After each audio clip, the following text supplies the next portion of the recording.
Hello दोस्तों, आज हम फिर से आ गए हैं आप लोग के बीच केमिस्ट्री लेकर के। उसमें क्या पढ़ेंगे उसके बारे में आज चर्चा करेंगे। आज के वीडियो में क्या क्या हम पढ़ेंगे उसके बारे में देख रहे हैं कि यहाँ पे रासायनिक समीकरण के संतुलित करना पड़ेंगे आज। उसके बाद से संयोजन अभिक्रिया किसे कहते हैं, श्वसन एक उसमें छेपी अभिक्रिया है कैसे, ये कुल आज हम पढ़ेंगे। आज फिर से आप लोगों के बीच रासायनिक समीकरण को संतुलित करना क्यों आवश्यक होता है।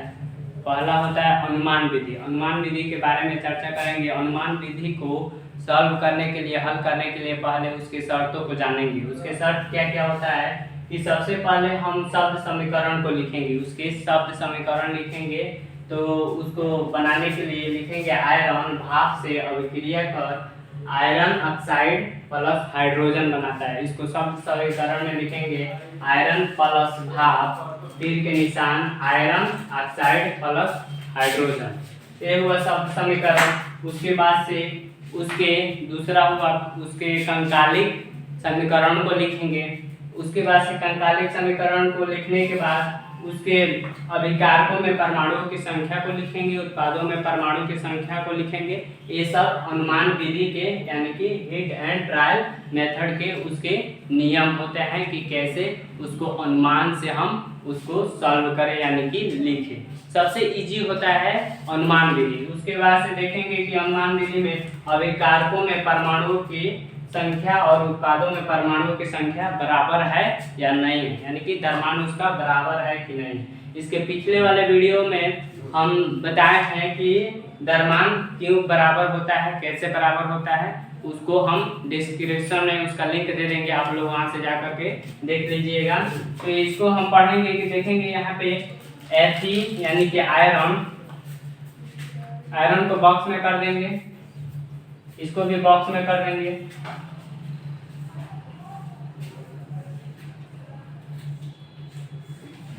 देख रहे हैं कि यहाँ पे कंकालिक समीकरण जो है ये संतुलित नहीं है, तो इसको संतुलित करने के लिए ही अनुमान विधि का प्रयोग किया जाता है। यानी कि अनुमान करेंगे इसमें क्या भर सकते हैं। तो यहाँ पे देख रहे हैं कि Fe कितना है, अभिकारकों में परमाणु की संख्या कितना है 1 है, इसमें कितना है उत्पाद में 3 है यानी कि 3 है। तो इसको हम कैसे करें कि इसके बराबर हो जाए, तो इसके आगे हम लगाएंगे 3। तो ये Fe3 हो गया, दोनों तरफ अभिकारक में भी बराबर हो गया और उत्पाद में भी बराबर हो गया। उसके बाद से अगला देखेंगे कि H2 जो है अभिकारक में 2 है और इसमें भी 2 है, ये भी सेम है, तो इसको कुछ नहीं करेंगे। उसके अगला देखेंगे ऑक्सीजन O यानी कि O अभिकारक में 1 है और उत्पाद में 4 है, तो इसके आगे हम लगाएंगे 4 लगा दिए। तो यहाँ पे H2 था, यहाँ पे 4 हो गया, तो यानी कि ये दोनों मिलकर के कितना हो गया 8 हो गया। तो इसको देखेंगे कि यहाँ पे भी हम 4 लिख देंगे।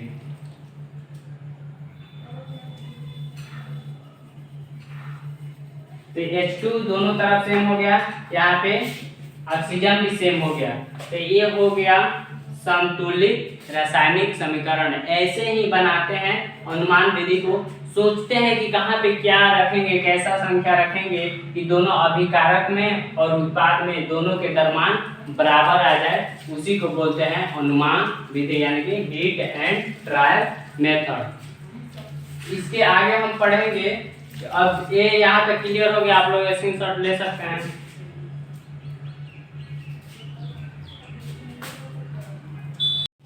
अब आगे देखेंगे बीजगणितीय विधि। बीजगणितीय विधि क्या होता है, बीजगणितीय यानी कि एल्जेब्रिक मेथड। एल्जेब्रिक मेथड में देखेंगे वैसा ही सेम टू सेम जैसे अनुमान विधि में होता है वैसा ही बीजगणितीय विधि में भी होता है। बीजगणितीय विधि में भी हम सब समीकरण का प्रयोग करते हैं, कंकालिक समीकरण, ये सब उसके नियम है, रूल है, उसके फॉलो करेंगे। उसके बाद से इसमें देखेंगे कि मैग्नीशियम ऑक्सीजन से हवा की उपस्थिति में ऑक्सीजन से क्रिया करके मैग्नीशियम ऑक्साइड बनाया, तो इसको बोलेंगे शब्द समीकरण। उसके बाद से कंकालिक समीकरण में आ जाएगा यानी कि असंतुलित समीकरण Mg + O2 तीर का निशान MgO। अब इसको देखेंगे कि ये भी एक कंकालिक समीकरण है, तो इसको हम क्या करेंगे, संतुलित करेंगे। तो संतुलित करने के लिए पहले ही बता दिया कि बीजगणितीय विधि यानी कि इसमें अनुमान विधि का प्रयोग नहीं करेंगे। तो इसको मानेंगे, पहले अज्ञात राशि को हम मानेंगे ABC मानेंगे कि इसमें जो है हम कुछ शब्द का प्रयोग करेंगे, जैसे में चर शब्द है यानी कि ABCD उसको चर बोलेंगे, तो उसको इसमें मानेंगे। तो इसमें लिखेंगे हम अज्ञात राशि ABC से गुणा किया, अभिकारक में AB और B से A और B से गुणा किया और उत्पाद में C से गुणा किया। उसके बाद से देखेंगे, उसके आगे देखेंगे कि A से Mg में गुणा किया, B से O2 में गुणा किया, C से MgO में गुणा किया। उसके आगे इसको Mg को लेंगे यानी कि ये Mg कितना है इसको गुणा किया है, तो ये किसके बराबर है, C के बराबर है। उसके बाद से ऑक्सीजन भी 2B है, यहाँ पे इसको गुणा करेंगे, इससे 2 को B से गुणा करेंगे, 2B हुआ बराबर A किसके बराबर है, C के बराबर हुआ। उसके बाद से ये समीकरण 1 हुआ, ये समीकरण 2, ये समीकरण 3 हुआ। अब देखेंगे समीकरण 3 से देखेंगे कि अगर यहाँ पे B है तो इसको उस पार भेजेंगे बराबर, तो उस पार देंगे भागा में चल जाएगा यानी कि डिवाइड होगा, तो C/2 यानी कि। अब देखेंगे इसको लेंगे अनुपात में लेंगे A अनुपात B अनुपात C। अब A बराबर C है, A C के बराबर आता है, वैसा ही रख देंगे। उसके बाद से सबको हम एक ही में लेंगे, जैसे मैं इसको भी C के बराबर किया, इसको भी C के बराबर, इसको भी C के बराबर किया, तो यहाँ पे C हुआ, C अनुपात C/2 हुआ। उसके बाद से ये अनुपात C हुआ। उसके बाद बराबर करेंगे, यहाँ पे इसका गुणा कितना है, 1 है, इसको हम C को हटाएंगे तो इसका 1/2 हो जाएगा। अनुपात इसका भी गुणा कितना है, 1 है। अब बराबर करेंगे, अब इसमें देखेंगे यहाँ पे देखिएगा 1/2/1 इतना है, तो इसको हम इससे इसमें गुणा करेंगे। इसके नीचे भी 1 है, इसके नीचे भी 1 है, तो हम जैसे हम भाग करते हैं वैसा ही इसमें भी करेंगे। तो इसमें इससे गुणा करेंगे तो यहाँ पे 2 हो जाएगा, यहाँ पे 1 हो जाएगा, इसमें गुणा करेंगे तो 2 हो जाएगा, और 2 ऑलरेडी नीचे है तो इसको हम नहीं लेंगे। ये हो गया 2:1:2। तो ये हुआ हमारा आंसर। अब इसको हम कैसे भरेंगे इस समीकरण में, यानी कि कंकालिक समीकरण में इसको कैसे भरेंगे। तो कंकालिक समीकरण में इसको भरने के लिए हम समीकरण 1 में भरेंगे। समीकरण 1 है यानी कि ABC का मान हम समीकरण 1 में भरेंगे। तो यहाँ पे लिखे हैं कि अब ABC का मान समीकरण 1 में रखने पर, तो यहाँ पे 2 है, E के जगह पर कितना है, 2 है, तो 2 रख दिए। उसके बाद से B के जगह पर कितना है, 1 है।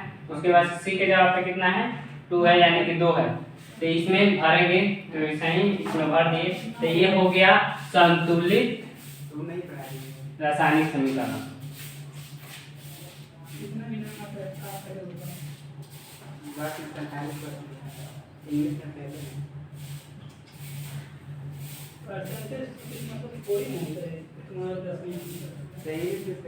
इसको हम बोलेंगे संतुलित समीकरण। ऐसा ही आप लोग अगले जो इसको बनाइएगा, फिर से अगर नहीं आएगा तो कमेंट करिएगा, फिर से एक बार बताएंगे।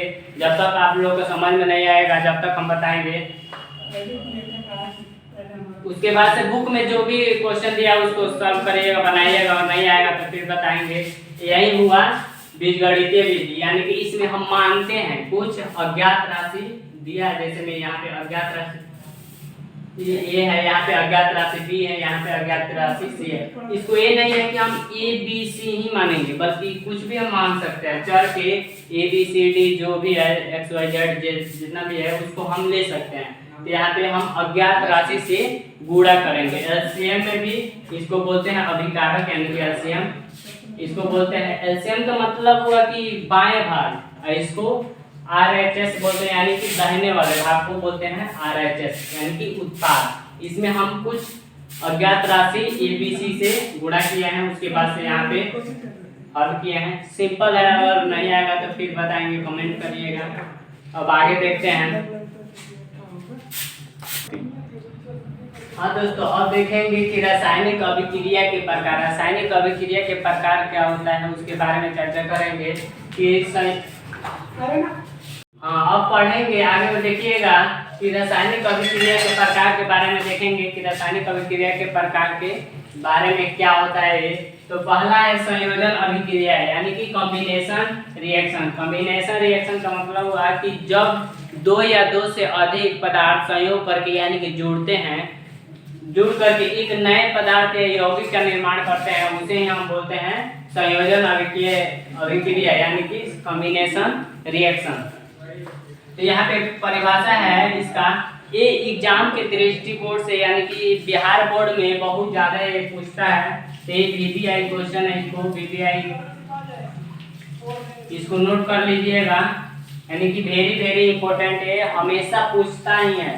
कभी ना कभी ये बिहार बोर्ड में पूछ देता है कि संयोजन अभिक्रिया किसे कहते हैं, या संयोजन अभिक्रिया से आप क्या समझते हैं, या संयोजन अभिक्रिया के बारे में लिखिए। ऐसे करके घुमा घुमा के क्वेश्चन पूछता है। तो उसके बारे में हम पढ़ेंगे कि संयोजन अभिक्रिया क्या होता है। तो इसका परिभाषा है कि जब दो या दो से अधिक पदार्थ संयोग करके एक नए पदार्थ का निर्माण करते हैं तब उसे ही संयोजन अभिक्रिया कहते हैं। फिर से सुनिएगा, संयोजन अभिक्रिया किसे कहते हैं, जब दो या दो से अधिक पदार्थ संयोग करके यानी कि जुड़ करके एक नए पदार्थ का निर्माण करते हैं, उसे ही बोलते हैं संयोजन अभिक्रिया। यहाँ पे एग्जांपल में उदाहरण में बताया है कि C+O2 ये अलग अलग दो तत्व हैं, तो इसको जोड़ा गया है। यहाँ पे प्लस का मतलब होता है जोड़ना, ये जोड़ करके एक नया तत्व या यौगिक का निर्माण बना दिया, उसको बोलते हैं संयोजन अभिक्रिया यानी कि जुड़ा, तो ये एक नया पदार्थ बन गया। तो कार्बन ये है, ये ऑक्सीजन है यानी कि पर ऑक्सीजन इसको बोलते हैं, और सिर्फ वो रहेगा तो उसको बोलते हैं ऑक्सीजन। ये कार्बन डाइऑक्साइड बना लिया मिल करके। यहाँ पे देखेंगे ये बिना बुझा हुआ चूना, इसको चूना में बोलते हैं, प्लस CO2 मिल करके CaCO3। कभी कभी एग्जाम में पूछता है कि संगमरमर का सूत्र और खड़िया का सूत्र, यही होता है संगमरमर और खड़िया का सूत्र।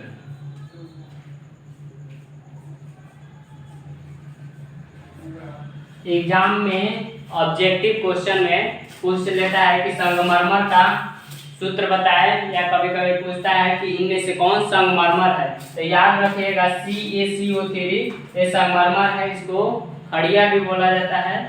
तो ये है संयोजन अभिक्रिया के डेफिनेशन और उसका उदाहरण यानी कि एग्जाम्पल। उम्मीद है कि आप लोग को ये वीडियो पसंद आएगा और देखते रहिए मेरे अपने साइंस, दिन हो या रात बने रहिए मेरे साथ। हम हैं आपके साथ अपना साइंस श्यामनंदन सर। मेरे चैनल को सब्सक्राइब करिए, लाइक करिए और शेयर करिए। हेलो दोस्तों, ठीक है, और अगले वीडियो में मिलेंगे। Bye bye.